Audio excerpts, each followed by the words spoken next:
Welcome back. Former Agriculture Minister Moses Jabatis is calling for more relief for farmers in the face of COVID-19. Jabatis is of the view that agriculture is on the back burner while tourism receives the majority of assistance during such a critical time. Nisha Charles reports. Throughout the COVID-19 pandemic so far, a significant amount of money has been allocated for COVID-19 response. Time and time again, government has gone to Parliament for the approval of such funds to cushion the blow from the fallout of COVID-19, be it with regards to upgrading health facilities or stimulating the economy through unemployment stimulus. For former Agriculture Minister Moses Jabatis, not enough emphasis is being placed on farmers, who he believes deserve the stimulus as well. We see the government using more and more and more money to buttress all aspects of tourism, and we understand it's important for employment, but the government needs to spread this assistance.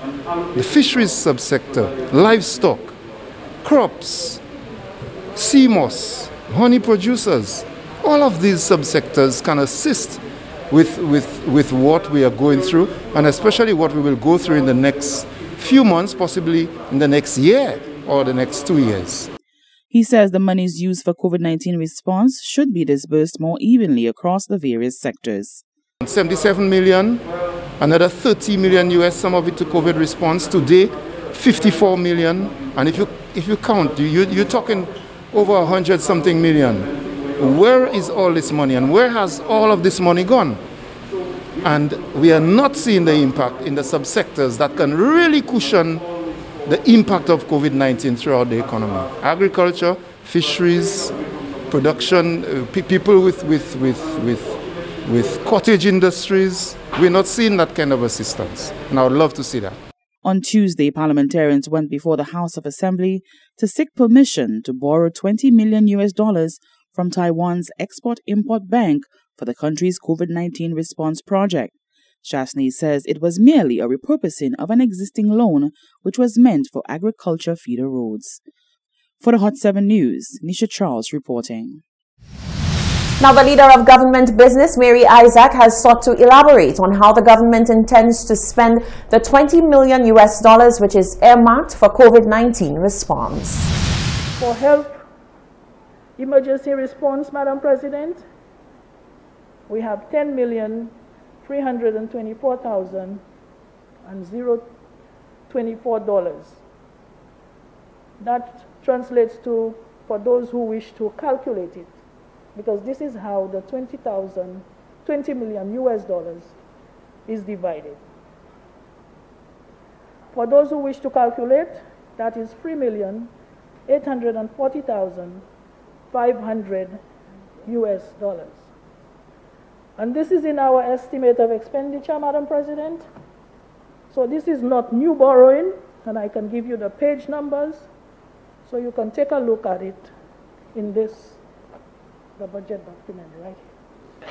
Over 24 million EC dollars has been allocated to the Income Support Program and 7 million to the Agricultural Assistance Program.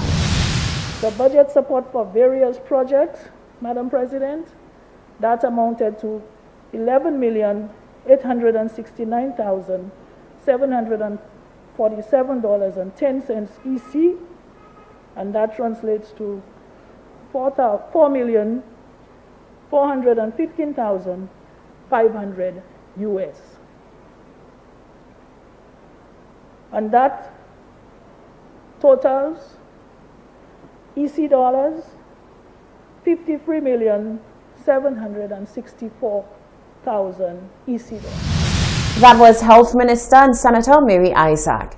One member of the St. Lucia Civil Service Association has come out with a myriad of concerns that she says needs to be addressed by the association. She levels accusations of negligence when it comes to reports that have been made to the CSA. One member of the St. Lucia Civil Service Association has taken to the media to express her dissatisfaction with the level of representation being given to the membership of the CSA. Member of the CSA, Hermina Nichols, told Hot 7 that there are many issues that are being brought up by the membership that are not being addressed. I can remember clearly that several persons were saying that they had written letters to the union, and nothing was happening on their behalf. There are several issues in all of the government departments, and I think some of those things need attention. There are so many issues with health and safety. There's a lot of health and safety. There's a lot of hazardous environments that need attention. The health sector is plagued with a lot of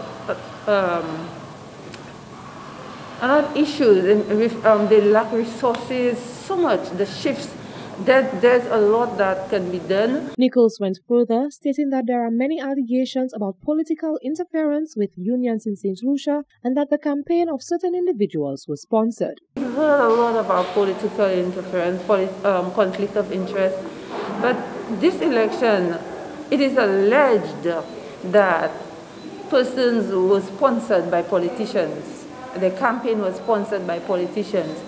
And if this is the truth, that can be very... If this is the truth, then members of the union will not get the sort of representation that they should, because people's loyalty obviously will be toward whoever gave them campaign money. She explained that the majority of the new executive members that were elected during the elections sat on the board previously and urged them to use their second chance at the helm to address the many concerns of the membership. Trade unions are there to represent the rights of workers, to protect workers. They're supposed to ensure that there is equity and there is justice and that sort of thing. We're not hearing about the fairness that should exist and the justice that should exist, the equity that should exist. There's a lot that has to be done in terms of getting the union back to really representing the workers. It has become something of, it has become something where people go there for the stipend that they get. It has become something where people go there because it's sort of status that they're getting. Nichols explained that she is hoping that a change is on the horizon, as she would love to see the union representing her attract more people. Reporting for Hot 7 News, I am Genevieve Gonzague. Meanwhile, the CSA has responded to the claims made by one of their own. General Secretary of the Civil Service Association, Claude Paul, explained to Hot 7 TV News that matters are dealt with depending on their level of severity. Paul says coming out of an election season for the association, they are now trying to get back on track and all outstanding matters will be dealt with. In response to the CSA member who raised alarm at concerns of members not being addressed by the association, General Secretary of the St. Lucia Civil Service Association, Claude Paul, has issued a response. Paul says members need to understand that not all matters can be dealt with as soon as they are reported. There are some matters which are easily resolved by a conversation with, let's say, a supervisor. Others are more involved in that it requires maybe resolution across ministries or with more than one person or different levels of persons. In many instances, we need to verify that the information that the member or the complaint that the member has brought up is legitimate and valid, and then to deal with it in the appropriate way. We see it as situational and we deal with it as it comes. Members sometimes are impatient because it is a personal thing to them, but we in the Secretariat have to prioritize. Paul explained that many people perceive the relationship between the government, who happens to be the employer of the CSA, as political, but that is all subjective.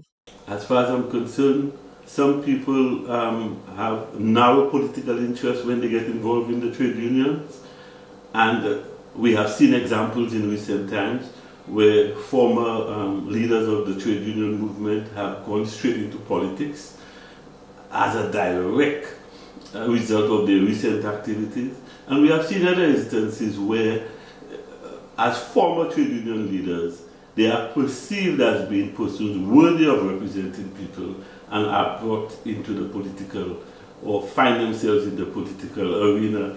He, however, urged members that the CSA has and continues to have the interest of its membership at the foremost of all affairs. He says the Secretariat will ensure that all concerns are dealt with in due time.